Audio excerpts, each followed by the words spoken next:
कैसे कैसे आजकल लोग फ्रॉड कर रहे हैं, जो कि फ्रॉड किस तरह के होते हैं। एक तो होता है ना, पुराने ज़माने का फ्रॉड था वो नहीं, अब डिजिटल फ्रॉड होता है। और इस डिजिटल फ्रॉड में बहुत सारे लोग अपने बैंक अकाउंट खाली करवा चुके हैं, अपनी जमा पूंजी से हाथ धो बैठे हैं। और बाज़ तो ऐसे हैं जिन्होंने अपने हाथों से बहुत सारे क्लिक करके अपने ही पैसे लोगों को दे दिए और फिर हाथ मलते रह गए। तो ये जो ऑनलाइन फ्रॉड होते हैं इसकी बड़ी सारी इकसाम है। जैसे एक है फिशिंग।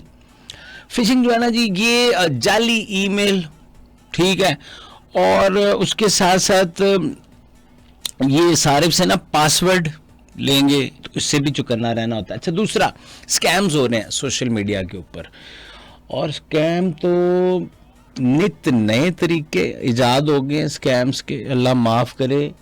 हर रोज़ यानी अगर कोई नई चीज़ लॉन्च होती है ना जी, तो उसके साथ साथ नया स्कैम भी साथ ही लॉन्च हो जाता है। इसमें बचना ऐसे होता है कि एक तो स्ट्रॉन्ग पासवर्ड हो, दूसरा अपनी ये जो मालूमात है पर्सनल, किसी अकाउंट के हवाले से, बैंक अकाउंट के हवाले से, इजी पैसा के हवाले से, वो किसी को नहीं देनी। तीसरे नंबर पर जो आपने अकाउंट बनाया है तो वो आप खुद अगर एडजस्ट नहीं कर सकते तो अपने किसी ऐसे बंदे से, यानी अगर आप पढ़े लिखे लिए हैं जो जो कि एतबारी है, और कम से कम 12 हिस्सों का आपने वो पासवर्ड सेट करना है, स्ट्रॉन्ग करना है, जिसकी वजह से आप इस फ्रॉड से बच सकें, हैकर से बच सकें, और बाकी जो डिजिटल तरीके से फ्रॉड हो रहे हैं उनसे बच सकें।